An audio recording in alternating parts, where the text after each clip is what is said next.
ناظرین، ایک یہودی حضرت علی علیہ السلام کے پاس سوال لے کر آیا اور کہا کہ اگر آپ جواب دے دیں گے تو میں مسلمان ہو جاؤں گا۔ حضرت علی علیہ السلام نے اس کو ایسے جواب دیے کہ وہ فوراً قدموں میں گر پڑا اور مسلمان ہو گیا۔ اس نے جو پہلا سوال پوچھا تھا وہ یہ تھا، اس بچے کے بارے میں بتائیں جو اپنے چچوں اور ماموں کے ساتھ مشابہت رکھتا ہو۔ مرد اور عورت کے دو نطفوں میں سے کس نطفے سے بال، گوشت، ہڈیاں اور اعصاب بنتے ہیں؟ آسمان کو سما کیوں کہتے ہیں؟ دنیا کو دنیا کیوں کہا جاتا ہے؟ آخرت کو آخرت کیوں کہا جاتا ہے؟ آدم کو آدم کیوں کہا جاتا ہے؟ ہوا علیہ السلام کو ہوا کیوں کہا جاتا ہے؟ درہم کو درہم کیوں کہا جاتا ہے؟ دینار کو دینار کیوں کہتے ہیں؟ گھوڑے کو اجد کیوں کہا جاتا ہے؟ خچر کو عد کیوں کہا جاتا ہے؟ گدے کو ہر کیوں کہا جاتا ہے؟ اور آخری سوال کہ اس زمین کو کس چیز نے اٹھا کے رکھا ہوا ہے؟ پہلے سوال کے جواب میں حضرت علی علیہ السلام نے فرمایا کہ جب بچہ اپنے چچاؤں اور ماموں سے مشابہت ہوتا ہے، اگر رحم میں مرد کا نطفہ عورت کے نطفے سے پہلے داخل ہو تو بچہ اپنے چچا کے مشابہت ہوتا ہے، اور اگر عورت کا نطفہ مرد کے نطفے سے پہلے رحم میں داخل ہو جائے تو بچہ ماموں سے مشابہت رکھتا ہے۔ دوسرا سوال، مرد کے نطفے سے ہڈیاں اور اعصاب بنتے ہیں اور عورت کے نطفے سے بال، جلد، گوشت بنتا ہے، کیونکہ عورت کا نطفہ پتلا اور زردی مائل ہوتا ہے۔ سما کو سما اس لیے کہتے ہیں کہ پانی کی سما ہے اور سما کا معنی معدن ہے۔ دنیا کو دنیا اس لیے کہتے ہیں کہ یہ ہر شے سے کم تر ہے۔ آخرت کو آخرت اس لیے کہتے ہیں کیونکہ اس میں جزا اور ثواب ملنا ہے۔ آدم علیہ السلام کو آدم اس لیے کہتے ہیں کیونکہ اللہ تعالیٰ نے جبرائیل علیہ السلام کو زمین پر بھیجا کہ زمین سے 4 قسم کی اوپر والی گیلی مٹی اٹھا لائے۔ سفید، سرخ، سیاہ اور خاک رنگ کی مٹی آئی اور یہ مٹی زمین کے نرم حصے سے آئی۔ پھر جبرائیل علیہ السلام کو 4 پانی لانے کا حکم دیا گیا، میٹھا، نمکین، کڑوا اور بدبودار پانی لایا گیا، اور پھر حکم دیا گیا کہ یہ پانی اس مٹی میں چھوڑ دو، اور اللہ نے اپنی قدرت سے سب چیزوں کو مخلوط کر دیا۔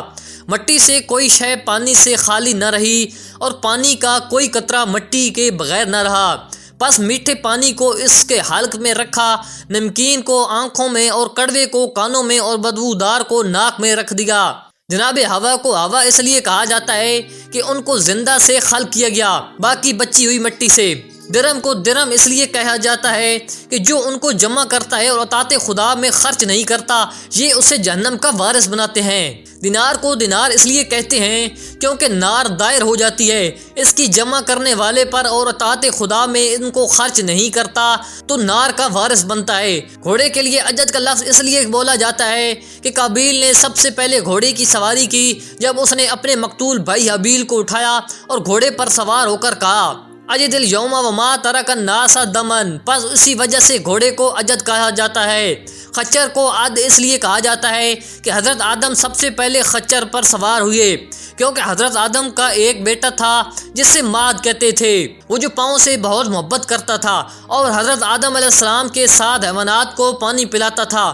پس جب حضرت آدم علیہ السلام کا خچر رک جاتا تو اپنے بیٹے ماد کو آواز دیتے کہ بیٹے آؤ اسے پانی پلاؤ، پس وہ خچر اس ماد نام سے مانوس ہو گیا۔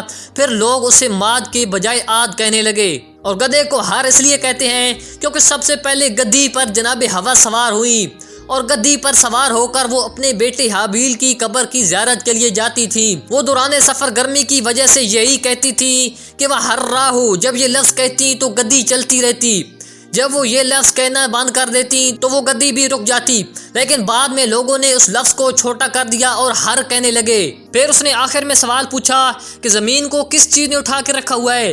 تو امیر المومنین علیہ السلام نے فرمایا یہ زمین ایک فرشتے کے کندھے پر کھڑی ہوئی ہے، اور اس فرشتے کے قدم ایک چٹان پر ہیں، اور چٹان ایک بیل کے سینگ پر مستقر ہے، اور اس بیل کی ٹانگیں نچلے ترین سمندر میں ہیں، اور سمندر تاریکی پر ہے، اور تاریکی اقیم پر، اور اقیم سرا پر مستقر ہے۔ اس سے آگے سرا کے نیچے کے بارے میں اللہ کے علاوہ کوئی نہیں جانتا۔ پس یہودی نے کہا یا امیر المومنین علیہ السلام، آپ نے سچ فرمایا کیونکہ ہماری تورات میں یہی باتیں لکھی ہوئی ہیں۔ پس وہ مسلمان ہوا اور جنگ صفین میں شہید ہوا۔